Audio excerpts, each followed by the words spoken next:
Happy Thursday, Pats Nation. Welcome into Patriots Today by Chat Sports. You got your girl, Allie Barefoot here, and there have been not one, but several roster moves, moving players to the IR, re-signing players, signing new players, right ahead of the final preseason game on Sunday night, and of course, ahead of Tuesday's final deadline to make the 53-man roster. So I'm going to break that down, get you guys completely up to date on everything you need to know about the Patriots' 90-man roster right now, because there's actually some rumblings, and I know you know this, that the Patriots' offensive line sucks. That is not a secret. So it looks like Eliot Wolf is now looking at Dennis Daley to possibly sign the left tackle that was recently released from the Arizona Cardinals, maybe make that left tackle position a little bit more secure for possibly Drake May, Jacoby Brissett, because that quarterback battle is still going. So we want to make sure whoever's in the back pocket doesn't get their ass rocked every single Sunday.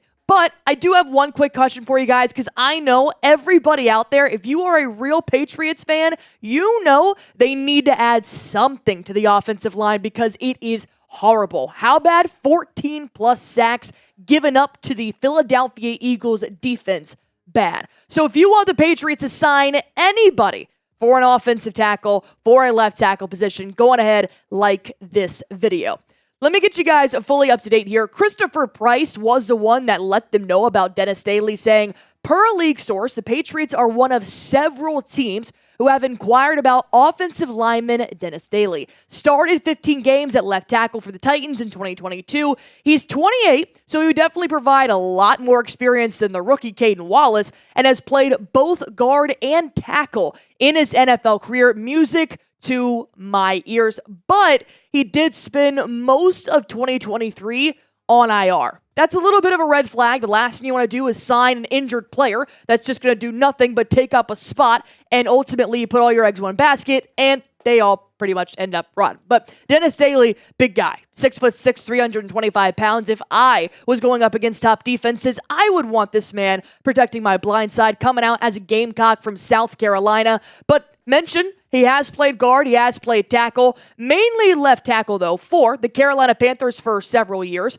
and then with the Tennessee Titans. Not to mention, he has several starts under his belt. He played 34 games with the Carolina Panthers, started 21. He played 17 games with Tennessee Titans, started 15. He has 7 penalties in 942 snaps. That is phenomenal. Considering Verdarian Lowe has 2 penalties in like 15 snaps, that's very good. 508 pass blocking grade from PFF and 52 pressures in 12 sacks allowed in numerous years in the NFL. It sounds like you've got a pretty big wall that would be stuck right in front of Drake May and Jacoby Brissett, but nothing's a sure thing, knowing that several NFL teams are looking at Dennis Daley ahead of Tuesday's final 53-man deadline.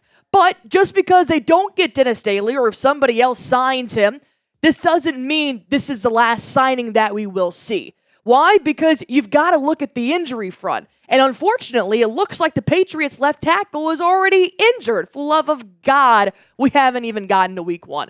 Verdarian Lowe, who I will be honest, did not need to get injured because I think he was on thin ice since week 2 against the Eagles, when he had holding penalties, when he had false starts, when he also gave up a huge third down sack to end the series. Verdarian Lowe left practice early, and Lowe looked like he was dealing with a torso injury. Didn't see what happened to Wade, but he did walk it off. So when you've got Verdarian Lowe, who's been starting 8 straight practices at left tackle for the New England Patriots and the last 2 preseason games, he pretty much had solidified himself as the starter. Well, look who's in that depth chart. That's Caden Wallace, the rookie, who is playing pretty well for a rookie, but it's a first year. He is going to get banged up like none other, just because that's what comes in the territory of being a first-year NFL player, which is why I'm looking at left tackle specifically, because you can move a couple of people around to possibly put that left tackle position, or you could go out and get a 28-year-old veteran that has allowed 12 sacks in 8 years in the NFL and sign Dennis Daley to make sure you are not throwing Caden Wallace into the left tackle position, along with possibly having another rookie in your backfield. That is sack city for any defense that plays us. But regardless of who you do sign, I'm at that point in a Patriots fandom where nothing is going to drastically improve the offensive line at this point unless you make a blockbuster trade. But if you're adding a vet with actual left tackle experience, not just shifting guards over to the left tackle position, it makes me go to sleep at night. It really does. And I'm sure if it makes me feel better, I bet Jacoby Brissett and Drake May would feel a lot better as well, having a older, bigger guy at that left tackle position. So it's pretty simple at this point. If you guys want Daley, if I have convinced you enough to go tweet at Elliot Wolf and be like, dude, sign this guy, like the video. It is that simple. The more times you like it, the more I realize that you guys really think the Patriots have a left tackle problem, because I do, and I'm really tired of feeling alone in this conversation.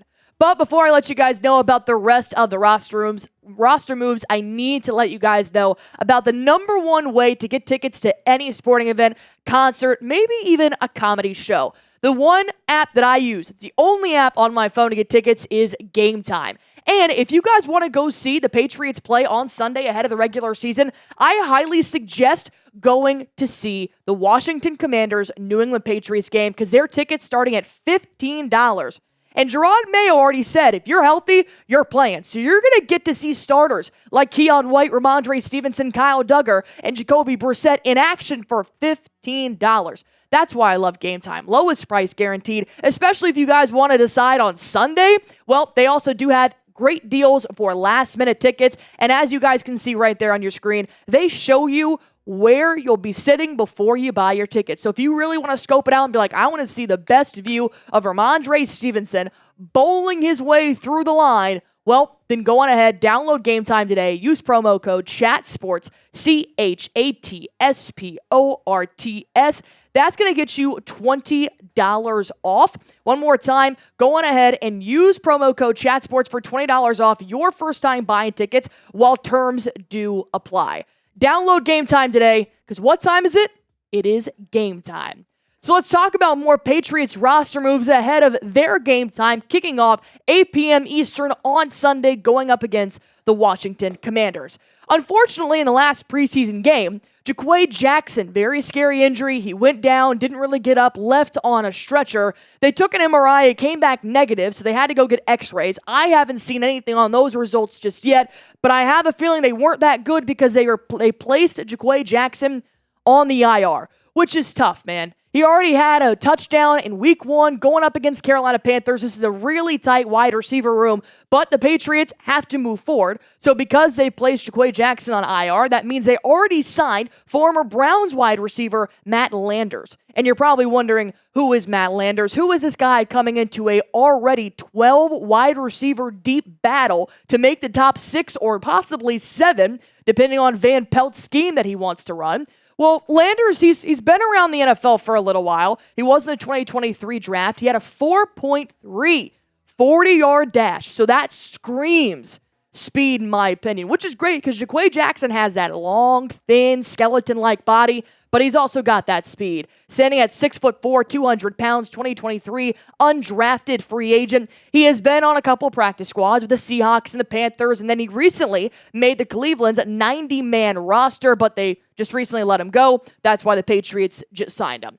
Pretty much my only advice to Matt is good luck, kid. Because anybody that they're signing right now is just to fill a quota of having 90 guys on a roster. There's no way in hell Matt's going to make the 53-man roster. Not at this point in the junction. Why? Because this is already a super, super tight wide receiver race that includes Tyquan Thornton and Kayshon Boutte, Jalen Reagor, who are trying to get wide receiver 6. So if you think this kid who's been on practice squad is going to come in and make this big splash, you're wrong. Because you're looking at your top 3 wide receivers right now. You still have Javon Baker, Kayshon Boutte, Thornton, who are really making a final push for that 53-man roster. And for reports that I've seen, it looks like Tyquan Thornton's pretty much got it in the bag. So week 3 is really going to matter for a lot of these wide receivers. But it's not just on offense. It's also on defense. Something I thought was pretty interesting is that they've already released some players they know are not going to be on the 53-man roster on Tuesday. Mike Purcell, the D tackle that they signed on August 1st, he's gone on August 22nd. That is how quick this moves. But they're still trying to fill in gaps on the defensive side, despite letting go of Purcell. They're still trying to fill in the depth chart behind Matthew Judon's absent when it comes to edge rushers. So they signed 2 edge rushers, and I'm going to be honest, I saw these 2 names. I'm like, who the hell is this? I have no idea. It took me a little bit to even find a picture of Chris McCarrol, and I couldn't do it.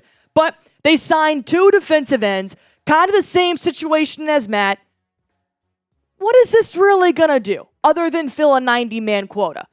But you never know, because with Matthew Judon finally being gone, you now have Anthony Jennings and Josh Uche who are stepping up in that depth chart, and you're going to need people to fill in the bubbles. And we've seen UDFAs and free agent signings make a splash. O'Shane Ximines, Del Pettis, who are actually fighting for the 53-man roster. They have a smaller window to do so, but it doesn't mean it's impossible. So if you're looking to fill that depth chart after Matthew Judon, I would definitely go more so behind Kobe Jones. Both players worked out for the Patriots. Then they signed them. They've also been on a couple of practice squads in the NFL so far. So pretty much the same thing that we're getting here with Matt Landers.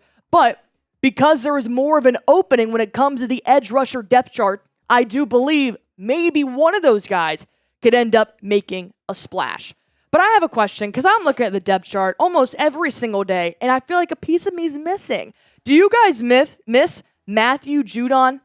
Go on ahead, like this video if you miss Matthew Judon, because we're signing these defensive ends and edge rushers left and right, and I'm like, they're just not him, man. And it sucks. But nonetheless, if anything happens with the New England Patriots roster, you know you can find it right here on Patriots Today by Chat Sports.